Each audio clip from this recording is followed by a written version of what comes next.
on my last video with Petrie. I had mentioned that the reason that I hadn't got any videos on in so long, I would probably make a quick video to sort of explain what happened. So I'm finally getting onto it right after I made that video with Petrie and talking about Ricky's death, which happened at the end of December. The week after Ricky died, I lost my mom. I had a policewoman come to the door on December 22nd and tell me that my mother had passed. She lived in Fargo, North Dakota, so I guess the sheriff there called here, and then they have someone personally come over to tell you the bad news. So that was really very difficult time. It was very shocking. It's extremely unexpected. I had just talked to her a few days before that. She was, you know, fine. Nothing wrong with her other than she had had pain for about a year. That was sort of unexplained pain, and the doctors were saying fibromyalgia, and they were putting her on medications and painkillers and sleep aids and things to try to help her cope with it. But, and I'm not an expert in fibromyalgia, and I'm not saying it's not a real disorder, but my feeling is it's kind of like colic, where it's something that doctors label anything that they don't understand. So it's basically a name they give a medical condition that they don't understand what's wrong, because colic is sort of a broad thing that just sort of encompasses all these babies that are crying when really, you know, there's probably actually something else, something real wrong. And I kind of think that's how fibromyalgia is too, that there's something wrong that they can't find. During that process, you know, I of course wanted to find out what happened, because she didn't show up. She called in sick to work the morning of the 20th, and then she never showed up to work again. And so when two friends of hers that she worked with that were very close friends, they had a key to her apartment. They went to her apartment to check on her, and when they went in, they found her, she looked like she was asleep in her bed, but she had passed, and she died in her sleep, basically. And I wanted to find out what happened, so it ended up being like torn aorta. I think they call it aortic dissection, massive heart attack sort of thing. I'm told that a lot of times there's really not any major pain when it happens, because it's so fast and your blood pressure goes like to 0 immediately and you're just gone.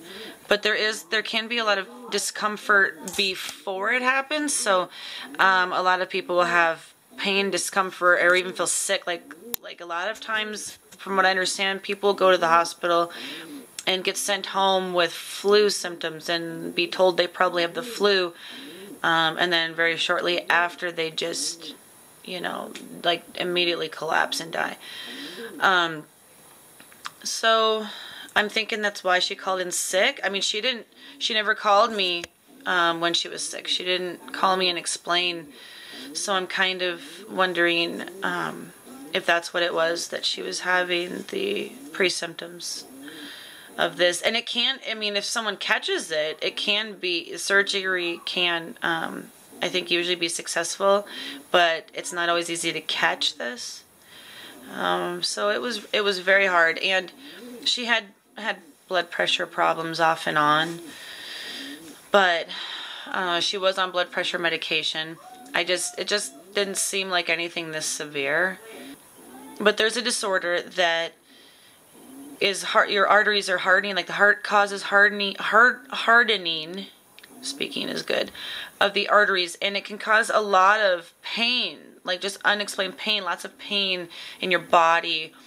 And usually it doesn't happen until you're older than she was, because she was only 55. She was quite young.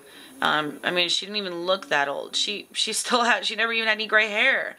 She still hadn't even gone through menopause. I mean, she was still really young. she had always struggled with some weight issues and blood pressure issues, like I said. But other than that, she was very healthy. I mean, she'd quit smoking many years ago. She only drank wine here and there. She ate very healthy, drank lots of water, took vitamins, tried to exercise when she could. She was actually a workaholic. She worked overtime and worked a lot. So that was her main exercise, because it was a lot of walking and running and bending, and because she cleaned hospital rooms, and she really seemed to love it. I actually loved her job and the people there. But she, you know, she was losing weight and exercising and just being as healthy as she can be. So back to what I was saying, usually this disorder doesn't happen at that young of an age, but I'm wondering if that's what she had. All that pain, unexplained pain that they said was fibromyalgia, all these horrible jolting pains that she would get in her back and her hands. And they said it was nerve pain, you know, fibromyalgia, nerve pain. But, you know, now with what happened, I'm kind of wondering if there was actually this condition she's had for a year that just sort of went unnoticed. I'm kind of wishing that, you know, maybe she would have pushed to do an EKG just to test that avenue, especially with me seeing how some of her medical bills and her blood pressure readings on them, and how some of them were not really good. Some of them were okay, but there was several. In fact, her last one in I think November, right, you know, the month before she died, said her lower number was high. It was like 125 or something, which is not good. And I know she was on blood pressure medication, but it obviously wasn't really working. So, you know, I made this longer than I planned, but I just sort of wanted to make this video to share. I know I had some people messaging me, why did we take a month to put that video up? Why didn't we have any new videos coming up? And I guess I've just really had a hard time getting back in the swing of things. And I'm doing better now. You know, it's been a few months. But there was a lot of arrangements, a lot of things to deal with, a lot of, you know, and it doesn't happen quickly. It's months later and you're still trying to settle things and figure things out. And I went to Fargo with my brother because my mother had just lived alone, you know, with her cat in an apartment. And so it was just my brother and I. We went there and we took care of everything with her apartment, and I handled all of the arrangements, basically. First time for everything. But we do have quite a few videos that we've made, and I'm working on editing them, so I will get them up and try to get back on track so that there's more Petrie videos. Pete's out here somewhere running around, and you know, I'll try to get back on track. But I did promise on the last video that I would make a video to share what happened in our family and what caused us to sort of be MIA for the last couple months. I appreciate you watching this video, and I appreciate everyone's support through this process, and just everyone's support on the videos. Great comments. Really have loved reading and replying to comments. The kids love doing the videos. That's the only reason I started this channel, is the kids just love making videos and putting them on and watching them and seeing the comments. So please continue to leave lots of comments. The kids love reading them and replying to them. Please, you know, like, subscribe, watch our other videos. There's lots of different videos with the kids, with our pigeon, cats. We also have ones with, you know, just the kids videotaping themselves, video game videos. There's quite a variety that they do, and even I do some.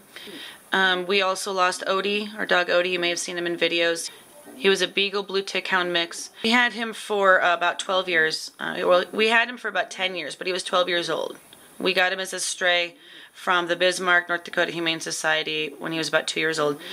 He was a great dog, really gentle, quiet, mild, and his kidneys started failing. He just got old, and it was really sudden. He just stopped eating and just went down quickly. And you know, we had the vet try IVs and fluids just to do all we could, but he died while the vet was trying to help him. So I basically have lost a cat, my mom, and a dog in a couple of months. So it's been a rough few months, and I'm pretty sick of death, I have to tell you. It certainly makes you think a lot about your own life when these things happen. Thank you for watching. See you again soon.